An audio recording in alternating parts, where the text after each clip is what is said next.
اعوذ باللہ من الشیطان الرجیم، بسم اللہ الرحمن الرحیم۔ اس سورہ مبارکہ کو الصلاۃ قرار دیا گیا ایک حدیث میں۔ اس کا جو اسلوب ہے وہ دعا کا ہے، اور دعا کے ساتھ اس کی جو مناسبت ہے، اور پھر اسی کی وجہ سے ہماری نماز کا یہ جزو لا ینفق بنا دیا گیا۔ بلکہ ایک حدیث جو میں آپ کو سناؤں گا اس میں اسی کو نماز قرار دیا گیا، الصلاۃ یہی ہے۔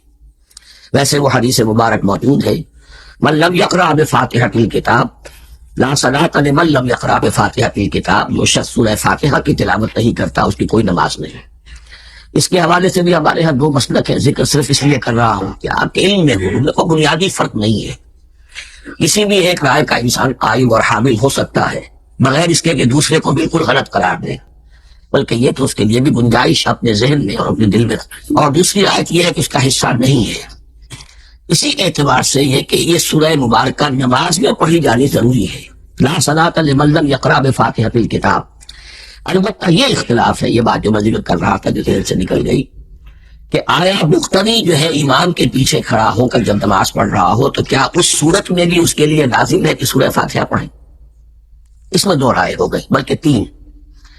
ایک رائے انتہائی ہے اور وہ فقہ حنفی کی طرف منسوب ہے کہ اگر آپ امام کے پیچھے مقتدی کی حیثیت سے نماز پڑھ رہے ہیں تو کسی بھی رکعت میں آپ سورہ فاتحہ نہیں پڑھیں۔ ایک دوسری بالکل برعکس رائے ہے، وہ امام شافعی رحمۃ اللہ علیہ کی ہے کہ ہر حالت میں چاہے امام جہری رکعت پڑھا رہا ہو جس میں وہ بلند آواز سے سورہ فاتحہ پڑھ رہا ہو، اور چاہے وہ سری رکعت ہو، ہر حالت میں مقتدی کو بھی پڑھنی ہے۔ ایک تیسری رائے بین ہے، وہ امام مالک کی ہے رحمۃ اللہ علیہ، کہ جو سری رکعت ہے جس میں کہ امام بھی خاموشی سے پڑھ رہا ہے، مقتدیوں کو بھی پڑھنی چاہیے۔ جو جہری رکعت ہے جس میں کہ امام بلند آواز سے پڑھ رہا ہے، اس میں مقتدیوں کو خاموش رہ کر پوری توجہ جو ہے سننے پر صرف کر دینی چاہیے۔ اذا قرئ القرآن فاستمعوا له وانصتوا۔ جب قرآن پڑھا جا رہا ہو تو پوری توجہ اس کے پڑھنے پر مرکوز کر دو اور خود خاموش رہو۔ میرے اپنی رائے میں یہ تیسری رائے سب سے زیادہ صائب ہے، اور اس میں کسی طرح کی بھی کوئی پیچیدگی پیدا نہیں ہوتی۔ بہرحال اس سورہ مبارکہ کا جو اسلوب ہے میں نے عرض کیا دعائیہ ہے۔ البتہ قرآن مجید کے علم اور حکمت کے اعتبار سے، اس کے فلسفے کے اعتبار سے ایک بات سمجھ لینی چاہیے۔ قرآن کا فلسفہ یہ ہے کہ بنیادی ہدایت ہر انسان کے دل میں موجود ہے، بالقوہ، پوٹینشلی۔ یہ جو قرآن مجید یا اللہ کی کتابیں نازل ہوتی ہیں یہ انہیں ایکٹیویٹ کرتی ہیں، وہ اندر کی جو ڈورمنٹ کانشسنس ہے، خامدہ شعور جو ہے اسے بیدار کر کے، اور پھر یہ کہ اسے اجاگر کرتے ہیں۔ ہر سلیم الفطرت انسان اور سلیم العقل انسان، دو سلامتی یہ شرط ہے۔ سلیم الفطرت، نیچر پرورٹڈ نہ ہو، فطرت مسخ نہ ہو گئی، عقل سلیم ہو۔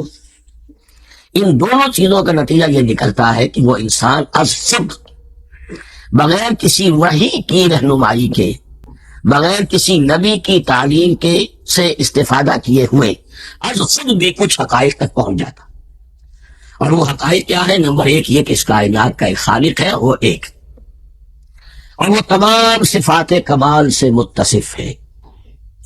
نمبر دو یہ کہ انسان کی زندگی صرف یہ زندگی نہیں ہے، بلکہ ایک اور زندگی ہے کہ جس میں اس زندگی کے اعمال کے نتائج برآمد ہوں گے۔ یہ دو باتیں، اس کی زیادہ وضاحت کے ساتھ جو ہے اس کا تذکرہ آئے گا سورہ لقمان میں، جہاں حضرت لقمان کی شخصیت کا تذکرہ ہے۔ لیکن یہاں صرف یہ بات سمجھ لیجئے کہ قرآن کا فلسفہ یہ ہے کہ ہر انسان میں، ہر فرد نوع بشر میں جو اپنی ولادت کے وقت مسلم ہوتا ہے، حضور کی حدیث ہے کل مولود یولد علی الفطرہ ابواہ یحودانہ او ینصرانہ او یمجسانہ۔ ہر بچہ نوع انسانی کا فطرت اسلام پر پیدا ہوتا ہے، وہ فطرت کے اندر وہ ہدایت ودیت ہے۔ اب اگر وہ فطرت بس نہیں ہوئی اور عقل جو ہے وہ صحیح رخ پر کام کر رہی ہے تو ان دو حقائق تک وہ انسان خود پہنچ جائے گا۔ لیکن ان دونوں حقائق تک پہنچنے کے بعد اب وہ دست بستہ دعا کرے گا کہ اے رب اب مزید ہدایت تو مجھے عطا فرما۔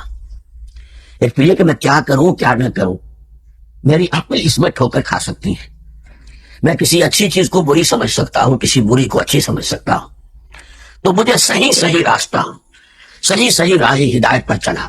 یہ دعا ہے جو انسان کرتا ہے جبکہ وہ ایمان باللہ اور ایمان بالآخرہ پر سب پہنچ چکا ہوتا ہے، اور یہ سمجھتا ہے کہ صحیح زندگی کا رخ یہی ہے کہ جس رب کو میں نے پہچانا ہے کہ وہ اس کائنات کا خالق ہے اور مالک ہے اور رب ہے، میں اس کی بندگی کروں، اس کی اطاعت کروں، اس کا حکم مانوں، اس کے راستے پر چلوں، لیکن وہ راستہ کون سا ہے؟ اس کے لیے پھر تسبہ دعا ہوتا ہے کہ پروردگار تو میری رہنمائی فرما۔ یہ مقام ہے کہ جہاں آپ سمجھ لیجئے اپنے آپ کو بھی آج اس جگہ پر تصور کرتے ہوئے پھر اس سورہ مبارکہ کو پڑھیے کہ آپ اس مقام پر اللہ کے فضل و کرم سے پہنچ چکے ہیں کہ اللہ کو آپ نے پہچان لیا اور اس کی توحید کو جان لیا، اس کی جملہ صفات کمال سے آپ واقف ہو گئے، آپ یہ بھی جان گئے کہ بڑھ کر اس کے حضور میں حاضر ہونا ہے اور وہ حساب کتاب لے گا۔ پھر آپ نے یہ عہد بھی کر لیا کہ اب زندگی گزارنی ہے اس رب کی بندگی میں، اسی کی فرما برداری میں۔ اب یہاں کھڑے ہو کر آپ پوچھتے ہیں کہ اللہ مجھے وہ تفصیلی ہدایت عطا فرما، ایسا نہ ہو کہ کبھی میں کسی راستے پر چلتا ہوا کسی پگڈنڈی پر مڑ جاؤں اور وہ تھوڑی سی جو ڈیویلیشن ہو میرے راستے کی وہ میری عاقبت کو برباد کر دے۔ یک لحظہ غافل گشتم و صد سال راہم دور شد، اس لیے کہ ہوتا یہی ہے صیدھے راستے سے ذرا سی کوئی پگڈنڈی جو ہے تھوڑے سے اینگل پر نکلی ہے، لیکن جب چلتے جائیں گے آپ تو جتنا آگے بڑھیں گے اس راہ صراط مستقیم سے آپ اتنے ہی زیادہ دور ہوتے چلے جائیں۔ یہ ہے قرآن مجید کے حکمت اور فلسفے کے اعتبار سے اس سورہ مبارکہ کا مقام۔ صدق اللہ العظیم۔